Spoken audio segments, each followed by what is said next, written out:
هذه النظريات السياسية الغربية أن يلبسها الثوب الإسلامي. وسمعنا بعضهم يقول إن هذا أفضل من هذا النظام، مع أن النظام الذي يعيبه هو نظام الخلفاء الراشدين. نقول ذلك بما سمعناه منهم، يقول هذه النظرية أحسن من كذا وكذا، وإذا رجعت إلى كلامه وجدته يعيب ما كان عليه أبو بكر وعمر وعثمان وعلي ومن جاء بعدهم. وللأسف الشديد يرى أن النظريات الغربية أصلح وأنفع للناس، ويقول الناس لا يصلحهم اليوم إلا هذا، الناس لا يصلحهم إلا هذا. مثال على ذلك بعضهم ناقشته في قضية أن الحاكم له 4 سنوات في الحكم الجمهوري ثم يعاد انتخابه مرة أخرى، ثم بعد ذلك لا يبقى. قلت له هذا النظام ليس نظاما إسلاميا، فعمر رضي الله عنه بقي أكثر من 12 سنة، وعثمان بقي حوالي 18 سنة أو أقل أو أكثر. فأين هذا من الإسلام؟ قال هذاك الزمن لا يصلح بمثل هذا الزمن. للأسف الشديد يعني أقول تأثر بعض هؤلاء بمثل هذه النظريات الفاسدة ودعوتهم إلى التغيير، وأن تكون دولنا كدولهم الغربية، لأن الحاصل عندنا فساد عظيم ولا يزول ذلك إلا بالأخذ بالحضارة الغربية، وكل ذلك والعياذ بالله تعالى انحراف على المنهج الصحيح في الصلاح والإصلاح. وقد جاء في الشرع حرمة منازعة الحكام والخروج عليهم والتقليل من احترامهم أو مقامهم ونقدهم بأقذع العبارات باسم الحرية تارة وباسم الديمقراطية تارة أخرى. وإذا علمنا أن الإسلام أوجب طاعة السلطان وأوجب احترامه في غير معصية الله وطاعته في غير معصية الله وحرم الخروج عليه، علمنا أن ذلك هو منهج الله سبحانه وتعالى الذي فيه رضاه.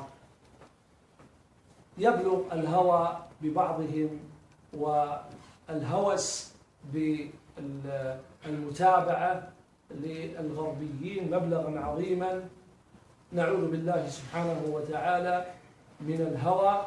وقد قال سبحانه وتعالى فإن لم يستجيبوا لك فاعلم أنما يتبعون أهواءهم والعياذ بالله.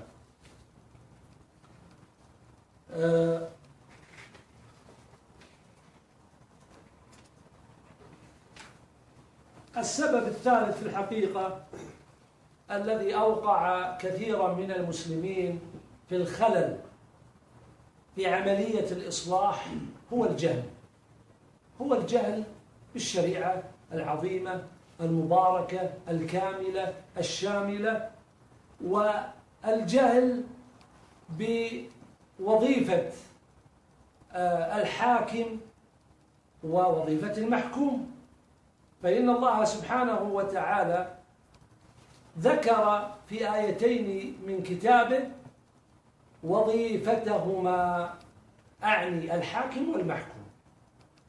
آية الأمراء من سورة النساء يقول الله تبارك وتعالى إن الله يأمركم أن تؤدوا الأمانات إلى أهلها وإذا حكمتم بين الناس أن تحكموا بالعدل إن الله لنعم ما يعظكم به إن الله كان سميعا بصيرا. هذه الآية هي آية من؟ آية موجهة للولاة، لولاة الأمر، أن الله سبحانه وتعالى استأمنهم على أديان المسلمين. الأديان طبعا قبل الأموال ولا العكس؟ الأديان قبل الأموال.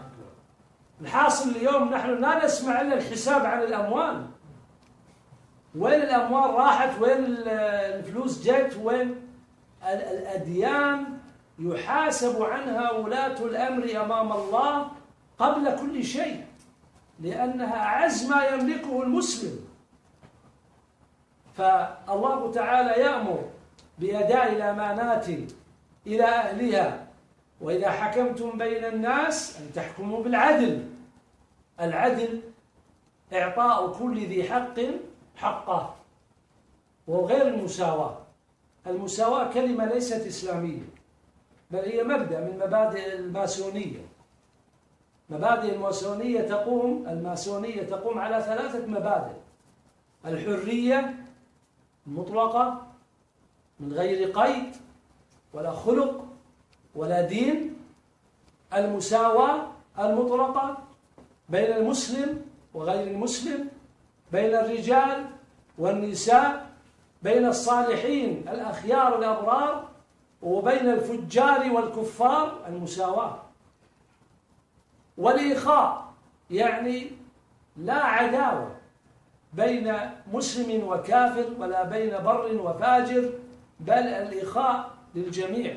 هذه مبادئ الماسونية التي يدعون إليها. الإسلام فيه العدل وليس فيه المساواة، لأن الله سبحانه وتعالى فرق فقال: قل هل يستوي الذين يعلمون والذين لا يعلمون؟ وقال سبحانه وتعالى: أفنجعل المسلمين كالمجرمين ما لكم كيف تحكمون؟ وقال سبحانه وتعالى: للذكر مثل حظ الأنثيين، وغير ذلك. وهذا التفريق لحكمة بالغة، وليس هو عبث، بل هو مقتضى الحكمة البالغة لله سبحانه وتعالى فيما يعلمه من خلقه. ألا يعلم من خلق وهو اللطيف الخبير. فهذه الآية في ولاة الأمر. الآية الثانية هي في المحكومين: يا أيها الذين آمنوا أطيعوا الله وأطيعوا الرسول وأولي الأمر منكم. هذه في المحكومين. الجهل في واجبات وحقوق الحاكم والمحكوم هو سبب عظيم في الخلل في الإصلاح الواقع، أو في طريقة الإصلاح الموجودة في بلاد المسلمين اليوم. اعتقد كثير من المسلمين أن وظيفة الإمام الأولى هي توفير المال والرخاء والرفاهية والمسكن والمشرب والملبس والرعاية الصحية وغير ذلك. نعم، هذا مطلوب، لكن هل هي الوظيفة الأولى؟ لا، ليست هي الوظيفة الأولى للحاكم المسلم، وليست هي من أولويات الحاكم المسلم، لا سيما إذا كانت الدولة فقيرة. إذا كانت الدولة فقيرة، فهل الحاكم ملزم بأن يوفر الرخاء والرفاهية لأفراد شعبه؟ هو يبذل ما يقدر عليه وما يستطيعه، لكن في الحقيقة هذه مقاييس أهل الدنيا الذين لا يرون شيئا غير الدنيا وملذاتها وشهواتها. هذه في الحقيقة يعني كلمات في بيان وقوع الانحراف في عملية الإصلاح وفهم الأولويات في الصلاح والإصلاح. نسأل الله سبحانه وتعالى أن ينفعنا وإياكم بما سمعنا، وصلى الله وسلم وبارك على عبده ورسوله.